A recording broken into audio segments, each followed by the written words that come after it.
Razia's healthy kitchen నుంచి ఈరోజు మన రెసిపీ వచ్చేసి మటన్ కైమా అండి. ఇది చాలా టేస్టీగా చాలా బాగుంటుందండి.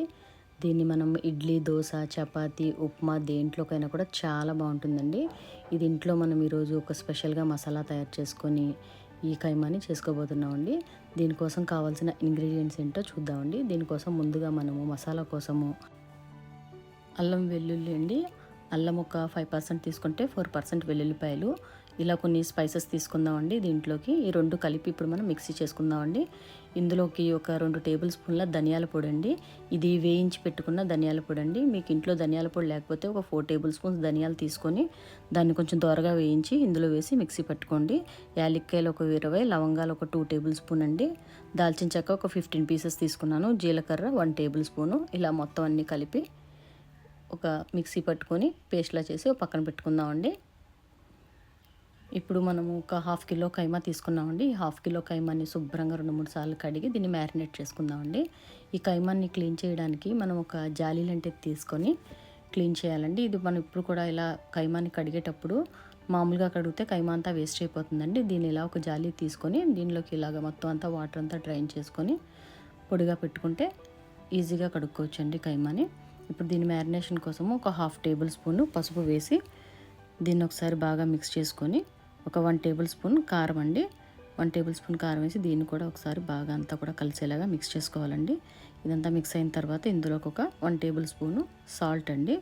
1 టేబుల్ స్పూన్ సాల్ట్ వేసి మళ్ళీ ఒకసారి మొత్తం అంతా కలిసేలాగే మిక్స్ చేసుకుందాము. ఇలా కొంచెం కొంచెంగా ఒక్కొక్కటి వేసి మిక్స్ చేయడం వల్ల అన్నీ కూడా బాగా దీనికి పడతాయండి. సో ఇప్పుడు మనం చేసి పెట్టుకున్న మసాలా 1 టేబుల్ స్పూన్ ఫుల్గా వేద్దామండి. ఇలా వేసి మొత్తం అంతా కూడా మళ్ళీ ఒకసారి మిక్స్ చేసుకుందాము. ఇదంతా బాగా ఒకసారి మొత్తం అంతా కలిసేలాగా మిక్స్ చేసుకొని దీన్ని ఒక 1/2 అవర్ పక్కన పెట్టేసుకుందామండి. ఇలా బయట పెడితే సరిపోతుందండి. ఒక 1/2 అవర్ ఇలా పక్కన పెట్టుకుందాము. ఇప్పుడు దీంట్లోకి ఒక 3 ఆనియన్స్, ఒక 8 పచ్చిమిరపకాయలు తీసుకున్నానండి. మన 1/2 కిలో కైమాకి 3 ఆనియన్స్ సరిపోతాయండి. వీటిని శుభ్రంగా కడిగి ఈ విధంగా పల్చగా స్లైసెస్లా కట్ చేసుకొని పక్కన పెట్టుకుందాము. ఈ పచ్చిమిర్చిని కూడా ఇలా పూర్తిగా చేర్చకుండా మధ్యకి కొంచెం కట్ చేసి పక్కన పెట్టుకుందామండి.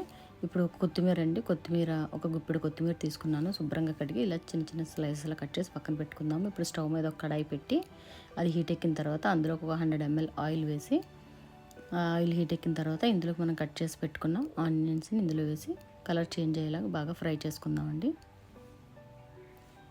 మొత్తం అంతా కూడా ఇలా దగ్గరగా ఫ్రై అయ్యేలాగా ఇలా చేసుకుందాము. ఇప్పుడు మనం వేసుకునే ఆయిల్ సరిపోయిందా లేదా అనేది మనకి ఈ స్టేజ్లో తెలుస్తుందండి. ఇలా ఆయిల్ వదులుతూ ఉంటే ఫ్రీగా మనకు ఆయిల్ వేసిన ఆయిల్ సరిపోయినట్టేనండి.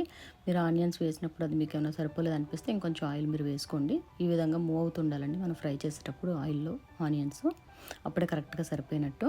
సో ఈ విధంగా మొత్తం అంతా కూడా ఫ్రై అయిన తర్వాత ఇందులోకి ఒక 1/2 టేబుల్ స్పూను పసుపు వేసుకుందామండి. ఒక 1/2 టేబుల్ స్పూన్ పసుపు, 1 టేబుల్ స్పూన్ కారము వేసి దీన్ని బాగా మొత్తం ఫ్రై చేసుకుందాం ఒకసారి. మళ్ళీ కొంచెం దగ్గరగా అయిన తర్వాత ఇందాక మనం కట్ చేసి పెట్టుకున్న పచ్చిమిర్చి, కొత్తిమీర ఇందులో వేసి మళ్ళీ ఒకసారి బాగా దీన్ని ఒక 30 సెకండ్స్ వరకు మళ్ళీ దీన్ని బాగా దగ్గరగా అయ్యే వరకు ఒకసారి ఫ్రై చేసుకుందామండి. ఇలా మొత్తం అంతా కూడా దగ్గరగా అయిన తర్వాత ఇప్పుడు ఇందులోకి మళ్ళీ మనము ఒక 1/2 స్పూను మసాలా అండి. ఇందాక మ్యారినేషన్లో ఫుల్ వేసాము. ఇప్పుడు ఒక 1/2 స్పూన్ వేసుకుంటున్నామండి. ఇలా మొత్తం అంతా కూడా ఒకసారి మళ్ళీ పచ్చివాసన పోయేలాగా మసాలా అంతా కూడా ఒకసారి దీన్ని వేసుకుని బాగా మిక్స్ చేసుకొని ఇప్పుడు మనం మ్యారినేట్ చేసి పెట్టుకున్న కైమాని ఇందులో వేసేద్దాము. ఈ మొత్తం అంతా ఈ స్టేజ్లో వేసి దీన్ని బాగా ఒకసారి మిక్స్ చేసుకోవాలండి. ఇలా సిమ్లో పెట్టుకుంటూ హైలో పెడుతూ మిక్స్ చేసుకుంటూ ఫ్రై చేసుకొని ఇప్పుడు ఇందులోకి కొంచెం కొత్తిమీర వేద్దామండి. వేసి ఇదంతా కూడా బాగా దగ్గరగా అయ్యేలాగా మొత్తం అంతా కూడా ఒకసారి మిక్స్ చేసుకోవాలి. ఇలా 2 to 3 minutes బాగా మిక్స్ చేసుకొని దగ్గరగా ఫ్రై అయిన తర్వాత దీనిపై మూత పెట్టి ఒక 5 minutes అలా వదిలేద్దామండి. ఒక 5 minutes అయిన తర్వాత మళ్ళీ తీసి ఇలా వాటర్ దీంట్లోంచి బయటకు వస్తుందండి. ఇది మనం వేసిన వాటర్ కాదు. సో ఇప్పుడు దీన్ని బాగా ఒకసారి మళ్ళీ దగ్గరగా అయ్యేలాగా దీన్ని కలుపుకోవాలండి. ఈ స్టేజెస్ అన్నీ జాగ్రత్తగా గుర్తుపెట్టుకుంటే కర్రీ చాలా టేస్టీగా చాలా బాగుంటుందండి. ఇలా కొంచెం దగ్గరగా అయిన తర్వాత ఇప్పుడు దీంట్లోకి వాటర్ వేసుకొని, ఈ వాటర్ కూడా ఎక్కువగా వేసుకోకూడదండి. జస్ట్ కొంచెం వేస్తూ అది మూవ్ అయిన తర్వాత మనకి ఫ్రీగా ఇలా కలుపుతున్నప్పుడు మూవ్ అవుతున్నట్టు ఉండాలండి. ఇంకొంచెం వేసుకుందాము.